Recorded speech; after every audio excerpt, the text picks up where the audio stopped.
আসসালামু আলাইকুম প্রিয় শিক্ষার্থী, আশা করি সবাই ভালো আছো। আমি আবার তোমাদের আজকে পঞ্চম শ্রেণীর ইসলাম ধর্ম ক্লাস নেব। তো তোমরা সবাই বইটা বের করো। আমি দেখো আজকে পড়াবো দ্বিতীয় অধ্যায় ইবাদত। দ্বিতীয় অধ্যায় ইবাদত ক্লাস নেব আমি। তোমরা সবাই বের করো। দেখো দ্বিতীয় অধ্যায়ের আমি এর আগে করছিলাম, এর আগে তোমাদের পড়াইছিলাম সালাত পর্যন্ত শেষ করেছিলাম গত ক্লাসে। এবার আমরা পড়াবো, দেখো সালাতের পরে আছে আমাদের ছাওম থেকে শুরু করব আমরা। আজকে আমরা তোমাদের পড়াবো সালাতের আহকাম ও আরকান, ছাওম, জাকাত আর জাকাতের মাসারিফ। সালাত পর্যন্ত শেষ করেছিলাম সালাতের নিয়ম।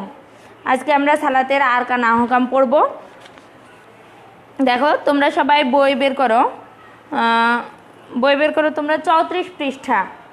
এখানে আছে আমাদের সালাতের আরকান ও আহকাম। আমাদের যে সালাত আমরা আদায় করি তার ভিতরে কিছু ফরজ কাজ আছে, কিছু আছে নামাজের মধ্যে, আবার কিছু আছে নামাজের আগে, নামাজের পূর্বে। যেগুলো হচ্ছে নামাজের আগে ফরজ কাজ সেগুলোকে বলা হয় আহকাম। এই আহকাম হচ্ছে 7টি আর আরকান হচ্ছে 7টি। দেখো আজকে আমরা আহকামটা আগে আলোচনা করি। দেখো সালাত শুরুর আগে নির্দিষ্ট কতগুলো ফরজ কাজ আছে যেগুলো করা আবশ্যক, এগুলোকে বলা হয় সালাতের আহকাম। আর এই আহকাম হচ্ছে 7টি কি কি? শরীর পাক, কাপড় পাক, জায়গা পাক, সতর ঢাকা, কেবলামুখী হওয়া, নিয়ত করা, ওয়াক্ত হওয়া এবং এগুলোই, এই 7টি। দেখো যে আমরা যে সালাত আদায় করি সেটার শুরু করার আগে যে পূর্বে যে ফরজ কাজগুলো আছে সেগুলো আমাদের করতে হবে। এগুলোর মধ্যে যদি কোনো একটি না হয় তাহলে আমাদের সালাতটা সঠিকভাবে আদায় হয় না। দেখো প্রথমেই আছে শরীর পাক। প্রয়োজন কি? আমরা যদি অপবিত্র থাকি, পাক না থাকি, তখন আমরা কি করি? গোসল বা ওযু দ্বারা আমরা পাক পবিত্র হয়ে নিজেকে সালাতের জন্য প্রস্তুত করি। তারপর দেখো কাপড় পাক। শুধু নিজের শরীর পরিষ্কার হলেই হবে না, তুমি যে পোশাকটি পরে সালাত আদায় করবা অর্থাৎ নামাজ পড়বা সেটি তোমাকে অবশ্যই পাক পবিত্র হতে হবে। তারপর দেখো জায়গা পাক। আবার শুধু আমি নিজের শরীর এবং জামা কাপড় পরিষ্কার পরিচ্ছন্ন রাখলাম, কিন্তু যে জায়গাটায় দাঁড়ায় আমি সালাত আদায় করব সেটা যদি আমি অপবিত্র জায়গায়, নাপাক জায়গায় দাঁড়িয়ে যদি সালাত আদায় করি তাহলে সেটা হবে না। এজন্য কি, যে জায়গাটায় আমরা সালাত আদায় করব সেটাও পাক পবিত্র হতে হবে। সতর ঢাকা। দেখো সতর ঢাকাটা কি? পুরুষের নাভি থেকে হাঁটুর নিচ পর্যন্ত এবং স্ত্রীলোকের মুখমণ্ডল, হাতের কবজি এবং পায়ের পাতা ছাড়া সমস্ত শরীর ঢাকা থাকবে, এটা হচ্ছে সতর ঢাকা। কেবলামুখী হওয়া, আমরা অর্থাৎ কি কাবা ঘরের দিকে মুখ করে সালাত আদায় করি। ওয়াক্ত হওয়া, সালাতের নির্ধারিত সময়ে হওয়া, অর্থাৎ কি যে সময়ের নামাজ, যে ওয়াক্তের নামাজ আমরা সেই ওয়াক্তের সময়ের মধ্যেই সেটা আদায় করতে হবে। নিয়ত করা, যে ওয়াক্তের সালাত আদায় করতে হবে মনে মনে সেই ওয়াক্তের সালাতের নিয়তটা করতে হবে। তারপর দেখো আছে আরকান কি? সালাতের ভেতরে যে 7টি ফরজ কাজ আছে সেগুলোকে আরকান বলা হয়। এই আরকানও হচ্ছে 7টি। এগুলো কি? দেখো তাকবীরে তাহরিমা বলা, অর্থাৎ কি তাকবীরে তাহরিমাটা বলা আল্লাহু আকবার বলে যে আমরা সালাত শুরু করি সেটা। কিয়াম অর্থাৎ দাঁড়িয়ে সালাত আদায় করা, তবে দাঁড়াতে সক্ষম না হলে বসে কোনো অবস্থায় যদি কেউ সক্ষম না হয় তাহলে শুয়ে ইশারাতেও সালাত আদায় করা যায়। তো কেরাত, দেখো কোরআন মাজিদের কিছু অংশ পাঠ করা। রুকু আমরা সবাই জানি যে কীভাবে করতে হয়, এর আগেও তোমাদের পড়াইছি।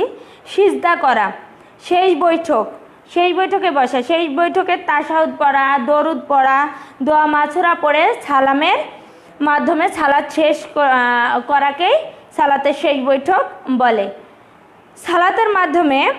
সালামের মাধ্যমে সালাত শেষ করা হয়। আমরা সালাতের মধ্যে যে ফরজ কাজগুলো খুব গুরুত্ব এবং সতর্কতার সাথে পালন করব সেগুলো হচ্ছে সালাতের আরকান এবং আহকাম। এগুলো যদি আমরা পরিপূর্ণভাবে পালন না করি তাহলে কিন্তু আমাদের সালাত সঠিকভাবে আদায় হবে না। তারপর দেখো আবার সালাতের ওয়াজিব আছে, সাহু সিজদা আছে। সালাতের ওয়াজিবগুলো এখানে আছে অনেকগুলো, 14টা দেওয়া আছে। এই 14টা তোমাদের পড়তে হবে আর কি। ওয়াজিব মানে হচ্ছে অবশ্য করণীয়। গুরুত্বের দিক দিয়ে ফরজের পরেই কিন্তু ওয়াজিবের স্থান। সালাতের মধ্যে কতগুলো ওয়াজিব কাজ আছে, এর যে কোনো একটি ইচ্ছা করে বাদ দিলে সালাত আদায় হবে না। যে ওয়াজিবগুলো আছে এগুলো কোনো একটি যদি কেউ ইচ্ছা করে বাদ দেয় তাহলে কিন্তু তার সালাত আদায় হবে না। দেখো ওয়াজিবগুলো 14টি কি কি আছে এখানে। প্রত্যেক রাকাতে সূরা ফাতিহা পড়া, সূরা ফাতিহার সাথে অন্য কোনো একটি সূরা বা কোরআনের কিছু অংশ পড়া। সালাতের ফরজ ও ওয়াজিবগুলো আদায় করার সময় ধারাবাহিকতা রক্ষা করা। রুকু করার পর সোজা হয়ে দাঁড়ানো, তারপর আবার সিজদায় যাওয়া। 2 সিজদার মাঝখানে সোজা হয়ে বসা, অর্থাৎ যদি তোমরা এক সিজদার পরে খুব দ্রুততার সাথে আরেক সিজদায় যাও তাহলে কিন্তু হবে না। এক সিজদা দেওয়ার পর খুব সোজা হয়ে বসতে হবে, তারপর দ্বিতীয় সিজদায় যেতে হবে। 3 বা 4 রাকাত বিশিষ্ট সালাতে দ্বিতীয় রাকাতের পর তাশাহুদ পড়ার জন্য বসা। সালাতের শেষ বৈঠকে তাশাহুদ পড়া। মাগরিব এশার ফরজের প্রথম 2 রাকাতে এবং ফরজ ও জুমার ফরজ সালাতে এবং ঈদের 2 রাকাতে ইমামের সাথে সরবে কোরআন পাঠ করা এবং অন্যান্য সালাতে নীরবে। শুধু এখানে কোন কোন সালাতে ইমামের সাথে সরবে জোরে জোরে কোরআন পাঠ করবে সেটা এখানে দেখো বলছে। মাগরিব ও এশার প্রথম 2 রাকাতে, মাগরিব ও এশার প্রথম 2 রাকাতে, ফজর এবং জুম্মার সালাতে এবং ঈদের নামাজে। এই সময় কি ইমামের সাথে জোরে জোরে কোরআন পড়তে হয়। তারপর দেখো ভিতর সালাতে দোয়া কুনুত পড়া। 2 ঈদের সালাতে অতিরিক্ত 6 তাকবীর বলা। রুকু ও সিজদায় কমপক্ষে 1 তাসবিহ পরিমাণ অবস্থান করা। সালাতে সেজদার আয়াত পাঠ করে তেলাওয়াতে সেজদা করা। কোরআন মাজিদে এমন বিশেষ 14টি আয়াত আছে যা পাঠ করলে বা শুনলে সিজদা করতে হয়। কোরআন মাজিদের পুরো 30 পারায় এমন কিছু কিছু আয়াত আছে, 14 জায়গায় আছে এমন যেটা পাঠ করলে সিজদা আবশ্যক হয়ে যায়। আসসালামু আলাইকুম ওয়া রাহমাতুল্লাহ বলে সালাত শেষ করা।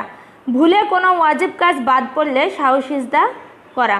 যে এখানে যে 14টি কাজ আছে ওয়াজিবের কথা বলা হয়েছে, এগুলো যদি ভুলে কোনোটি বাদ পড়ে তখন সাহু সিজদা করে নিলেই তখন নামাজটা আবার হচ্ছে তোমার সঠিক হয়ে যায় আর কি। তারপর দেখো সাহু সিজদা। সাহু মানে হচ্ছে ভুল, আর সিজদা মানে হচ্ছে সিজদা সাহু মানে হচ্ছে ভুল সংশোধনের জন্য সিজদা। যে কোনো ওয়াজিব বাদ পড়লে তুমি যে সিজদা করো সেটাকেই সাহু সিজদা বলে, অর্থাৎ কি ওই ভুল থেকে শুধরানোর জন্য তুমি সিজদা করছো, এটাই সাহু সিজদা। আমরা আগেই জেনেছি সিজদা করে কোনো ওয়াজিব বাদ দিলে সালাত হয় না, কিন্তু ভুলে কোনো ওয়াজিব বাদ পড়লে তার সংশোধনের উপায় আছে। ইচ্ছা করে কোনো যদি ওয়াজিব তুমি এই 14টি ওয়াজিবের মধ্যে যদি কোনো একটি বাদ দাও তাহলে কিন্তু সালাত হবে না। কিন্তু হ্যাঁ, তোমার অজান্তে যদি এটা কোনো একটি তোমার বাদ পড়ে যায় তখন তুমি যদি সাহু সিজদা করে নাও তাহলে তোমার সালাতটি আবার সংশোধন হয়ে যায়। দেখো এখানে আছে সাহু সিজদা করার নিয়ম। সালাতের শেষ বৈঠকে তাশাহুদ পড়ার পর শুধু ডান দিকে সালাম ফেরাবো, তারপর আল্লাহ আকবার বলে 2টি সেজদা করব। সেজদার পর তাশাহুদ দরুদ ও দোয়া মাছুরা পড়ব, তারপর ডান দিকে সালাম ফিরিয়ে সালাত শেষ করব। তারপরে আছে আমাদের এখানে মসজিদের আদব। মসজিদ অর্থ সেজদা করার স্থান। মসজিদে এমন কিছু কিছু আদব আছে যেগুলো করা আমাদের হাদিসে আছে যে মসজিদে গিয়ে এমন কিছু কাজ করো না যাতে অন্য মুসল্লির কষ্ট হয় বা তোমার জন্য অসুবিধায় পড়ে, বিরক্তি না হয়। এজন্য আমাদের কতগুলো আদব আছে। দেখো এগুলো কি। সালাত আদায়ের জন্য নির্ধারিত ইবাদতখানাকে মসজিদ বলা হয়। মসজিদে ইবাদতগণ প্রতিদিন 5 ওয়াক্ত নামাজ জামাতের সাথে আদায় করে। এর সাথে কি পরস্পরের মধ্যে সহযোগিতামূলক মনোভাব, ভ্রাতৃত্ববোধ এগুলো জাগ্রত হয়। এর জন্য মসজিদকে কি বলা হয়? বাইতুল বা আল্লাহর ঘর বলা হয়। তোমাদের এভাবে প্রশ্ন আসতে পারে, মসজিদকে কি বলা হয়? মসজিদকে বাইতুল্লাহ বলা হয় বা আল্লাহর ঘর বলা হয়। নিজেদের বাড়িতে বা অন্য কোনো পবিত্র স্থানে সালাত আদায় করা যায়, তবে মসজিদে জামাতের সাথে সালাত আদায় করলে অনেক বেশি সওয়াব পাওয়া যায়। দুনিয়ার মধ্যে আল্লাহ তাআলার কাছে সবচেয়ে প্রিয় স্থান হলো মসজিদ। যারা 5 ওয়াক্ত সালাত মসজিদে জামাতের সাথে আদায় করে আল্লাহ তাদের খুব ভালোবাসেন। পৃথিবীতে অসংখ্য মসজিদ আছে, বাংলাদেশে 2 লাখেরও বেশি মসজিদ আছে। এভাবে প্রশ্ন আসতে পারে যে বাংলাদেশে কত মসজিদ আছে? 2 লাখেরও বেশি মসজিদ আছে। ঢাকা শহরকে বলা হয় মসজিদের শহর। ঢাকা শহরকে কি শহর বলা হয়? মসজিদের শহর। দুনিয়ার সকল মসজিদই আল্লাহর ঘর। সকল মসজিদই পবিত্র ও সম্মানিত, তবে 3টি মসজিদের মর্যাদা বেশি। এগুলো হলো মসজিদে হারাম বা কাবা শরীফ, তারপরে কাবা শরীফ মক্কায় অবস্থিত, মসজিদে নববী, মদিনায় মসজিদ এবং মসজিদে আকসা বা বাইতুল মুকাদ্দাস। এই 3টি যে মর্যাদাপূর্ণ মসজিদ সেগুলো কি কি? মসজিদে হারাম, মসজিদে নববী এবং মসজিদে আকসা। মসজিদে আকসা জেরুজালেমে অবস্থিত। আমরা জানি মসজিদ হলো আল্লাহর ঘর, দুনিয়ার সবচেয়ে পবিত্র ও সম্মানিত স্থান। আল্লাহ তাআলা আমাদের খালিক ও মালিক, তিনি আমাদের জীবন মৃত্যুর মালিক। 5 ওয়াক্ত সালাত আদায়ের মাধ্যমে আল্লাহর সাথে বান্দার সাক্ষাৎ ঘটে। বান্দা তার মাবুদের দরবারে হাজিরা দেয়। আল্লাহর দরবারে অতি বিনয় ও বিনম্রভাবে হাজির হতে হবে, অত্যন্ত কাতরভাবে অন্তরের আকুতি জানাতে হবে। সুতরাং মসজিদের কতগুলো আদব মেনে চলতে হয়। মসজিদের দেখো কতগুলো আদব এখানে আমাদের দেওয়া আছে। দেখো বইয়ে তোমরা 38 পেজে দেখতে পাবে যে মসজিদে আমাদের 13টি আদবের কথা বলছে। এই আদবগুলো মেনে চলতে হবে। 1 নম্বর বলছে পাক পবিত্র শরীর ও পোশাক নিয়ে মসজিদে প্রবেশ করতে হবে। পবিত্র মন ও বিনয় বিনম্রতার সাথে মসজিদে প্রবেশ করা। মসজিদে প্রবেশের সময় দোয়া পড়া। তারপরে মসজিদে প্রবেশের সময় হুড়াহুড়ি ধাক্কাধাক্কি না করা। মসজিদে কোনো খালি জায়গা দেখে বসা। নিজে না গিয়ে অন্যকে সামনে যেতে বলা উচিত নয়। লোকজনকে ডিঙিয়ে সামনের দিকে না যাওয়া। মসজিদে কোনো অপ্রয়োজনীয় কথা না বলা। নীরবতা পালন করা। উচ্চ স্বরে কথা না বলা। কোরআন তেলাওয়াত ও ধর্মীয় কথাবার্তা শোনা। কোনো অবস্থাতেই হইচই শোরগোল করা যাবে না। সালাতরত কোনো মুসল্লির সামনে দিয়ে যাতায়াত না করা। মোবাইল খোলা রেখে বা অন্য কোনোভাবে মসজিদের শৃঙ্খলা ভঙ্গ করা যাবে না। মসজিদে বিনয় ও একাগ্রতার সাথে ইবাদত করা। মসজিদ থেকে বের হওয়ার সময় বের হওয়ার দোয়া পড়া। মসজিদ প্রধানত সালাত আদায়ের জন্য তৈরি হলেও একে কেন্দ্র করে ইসলামী শিক্ষা দীক্ষা পরিচালনা করা যায়। সুন্দর সমাজ ও শিক্ষা সংস্কৃতি সৃষ্টিতে মসজিদ গুরুত্বপূর্ণ ভূমিকা রাখে। মক্তব ও গণশিক্ষাগুলো মসজিদে চালু আছে। ছাওম দেখো, এরপরে আসছে ছাওম। ছাওম আরবি শব্দ, এর অর্থ হচ্ছে বিরত থাকা বা আত্মসংযম। একে বহুবচনে সিয়াম বলে। ছাওমকে ফার্সি ভাষায় আবার রোজা বলা হয়। যে আমরা এই যে বছরে যে রমজান মাসে রোজা রাখি এটাই হচ্ছে ছাওম। আরবি শব্দ ছাওম আর ফার্সি শব্দ রোজা। আল্লাহ তাআলা সন্তুষ্টি লাভের উদ্দেশ্যে সুবহি সাদিক থেকে সূর্যাস্ত পর্যন্ত সকল পানাহার থেকে বিরত থাকার নামই হচ্ছে ছাওম। ইসলামের প্রধান 5টি রুকনের মধ্যে ছাওম একটি। মৌলিক ইবাদতগুলোর মধ্যে ঈমান ও সালাতের পরেই ছাওমের স্থান। তাহলে হচ্ছে ইসলামের যে 5টি রুকন আছে এর মধ্যে ছাওমের স্থান কি, এটা যদি বলি তাহলে দেখো এখানে কি বলছে, ঈমান ও সালাত। ঈমান 1 নম্বর, সালাত 2 নম্বর, ছাওম। ঈমান ও সালাতের পরে ছাওমের স্থান, অর্থাৎ কি ছাওমের স্থান হচ্ছে তৃতীয়। ছাওম ধনী দরিদ্র সকল মুসলমানের ওপর ফরজ ইবাদত। আল্লাহ তাআলা বলেন, হে ঈমানদারগণ, তোমাদের ওপর সিয়াম ফরজ করা হয়েছে। যেহেতু ছাওমকে ফরজ করা হয়েছে সুতরাং যে তা অস্বীকার করবে সে কাফির হয়ে যাবে, আর যে ব্যক্তি বিনা ওজরে পালন করবে না সে গুনাহগার হবে। ছাওম শুধু আমাদের জন্যই ফরজ নয়, আমাদের পূর্ববর্তী উম্মতের ওপরেও ফরজ ছিল। ছাওম পালনের মূল উদ্দেশ্য হলো তাকওয়া অর্জন করা। তাকওয়া মানে আল্লাহর ভয় করা, সব রকম পাপ এবং অন্যায় কাজ থেকে নিজেকে বিরত রাখা, সংযম অবলম্বন করা। আল্লাহ তাআলা বলেন যে যেন তোমরা তাকওয়া অর্জন করতে পারো, আর সেজন্যই সাওমের বিধান করা হয়েছে। সাওমের মাধ্যমে তাকওয়া শুধু অর্জনে হয় না, এতে তাকওয়ার অনুশীলন ও প্রশিক্ষণও হয়ে থাকে। পাপাচার ও লোভ লালসা থেকে বিরত থাকা সহজ কাজ নয়, এজন্য দীর্ঘমেয়াদী বাস্তব প্রশিক্ষণ ও অনুশীলন প্রয়োজন। আর এই বাস্তব প্রশিক্ষণ ও অনুশীলনে এরা দীর্ঘ 1 মাস সিয়াম সাধনার মাধ্যমে এটা অর্জন করা হয়। এটি আত্মসংযম ও আত্মশুদ্ধির উৎকৃষ্ট উপায়। সাওম পালনকালে মুমিন ব্যক্তি কুপ্রবৃত্তি, কামনা, বাসনা ও লোভ লালসা থেকে নিজেকে বিরত থাকে।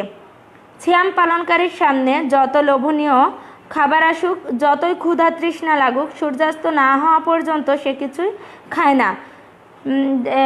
যেখানে দেখার মতো কেউ নেই সেখানেও 1 বিন্দু পানি পান করা যায় না। সাওম হলো আত্মরক্ষা ও আত্মশুদ্ধির ঢাল। রাসূল সাল্লাল্লাহু আলাইহি সাল্লাম বলেছেন যে সাওম হচ্ছে ঢাল স্বরূপ। তারপর দেখো সাওমের নিয়ত। রমজানের শেষ রাতে সেহরি খাওয়ার পর এই বলে সাওমের নিয়ত করতে হয় যে, হে আল্লাহ, আমি আগামীকাল রমজান মাসের ফরজ সাওম রাখার নিয়ত করলাম, তুমি দয়া করে আমার সাওম কবুল করো। তারপর আবার সূর্যাস্তের পর আমরা কি করি?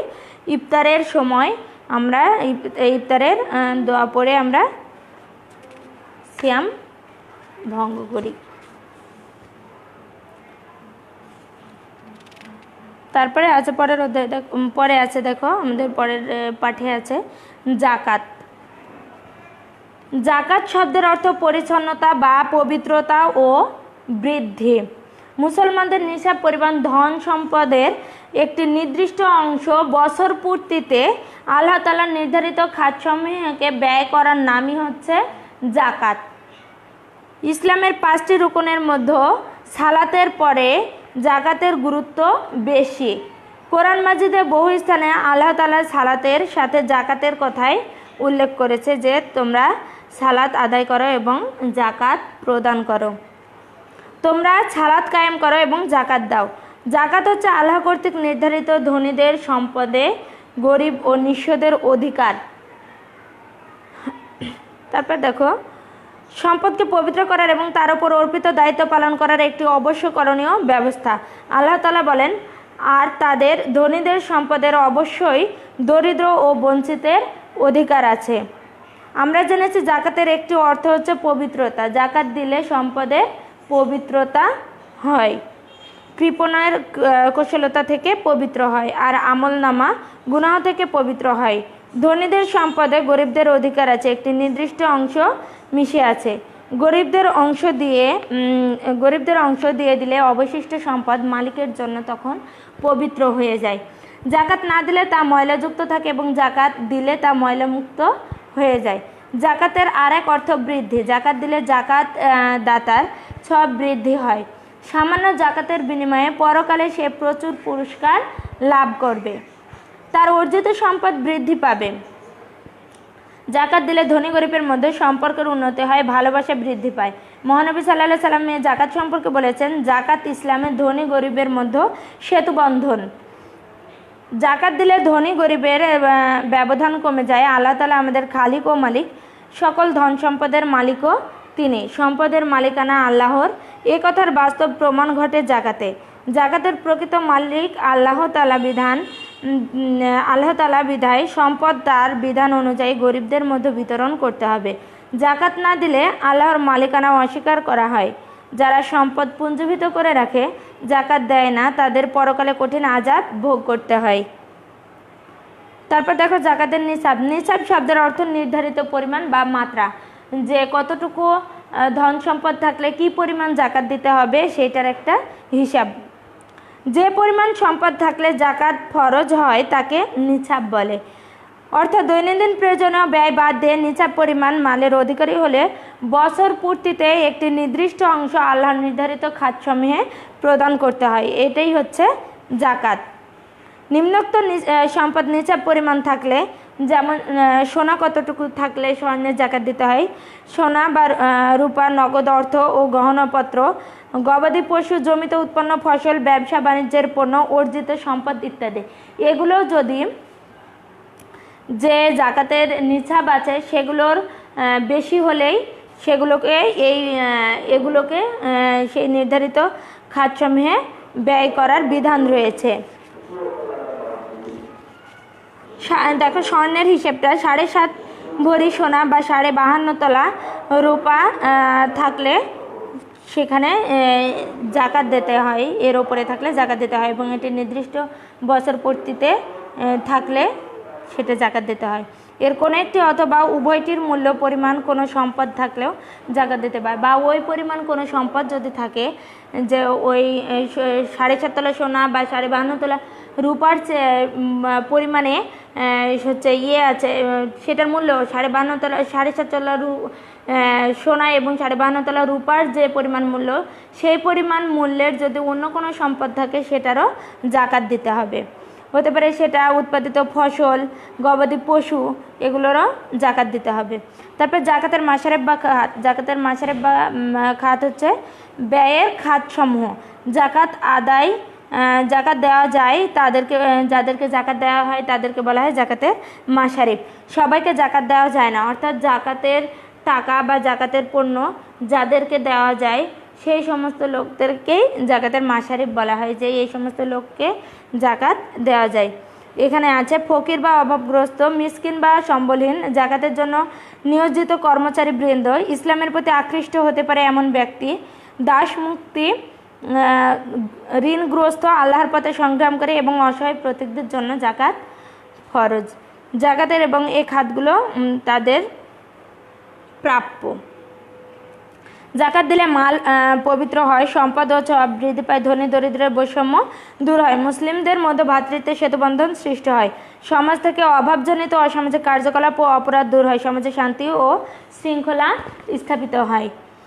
দেখো আমরা আজকে জাকাত পর্যন্ত শেষ করলাম। পরবর্তী ক্লাসে আমরা হজ থেকে আবার শুরু করব। আর যে তোমাদের টিউটোরিয়াল পরীক্ষা আছে সম্ভবত আগামী 10 তারিখ থেকে হবে, এই টিউটোরিয়াল পরীক্ষার জন্য তোমরা প্রত্যেকটি সাবজেক্টেরই পুরো বইয়ের যে কয়টা অধ্যায় আছে তার অর্ধেক করে তোমরা পড়বা, আর অর্ধেক করে পড়ে প্রস্তুতি নিবা। ধর্মেও তাই, এবং বৌদ্ধ, খ্রিস্টান, হিন্দু ধর্ম তাদেরও বইয়ের অর্ধেক, অর্থাৎ প্রথম অধ্যায় থেকে যদি তোমার 10টা অনুশীলনী থাকে তাহলে তোমাদের 5টা পড়তে হবে, যদি 5টা থাকে তাহলে তোমরা দ্বিতীয় অধ্যায় পুরো পড়বা এবং তৃতীয় অধ্যায়ের অর্ধেক পড়বা। আর বৌদ্ধ আর হিন্দু ধর্মের অধ্যায় অনেকগুলো আছে, আমি দেখলাম 8টা, 10টা, 12টা এরকম আছে। তো এগুলো তোমাদের ওই প্রথম অর্ধেক পড়বা, যদি 8টা থাকে 4টা অধ্যায় পড়বা। এভাবে তোমরা পরীক্ষার জন্য প্রস্তুতি গ্রহণ করবে। আমি আজকে এখানে আমার ক্লাস শেষ করছি, পরবর্তী ক্লাসে আবার দেখা হবে। আল্লাহ হাফেজ।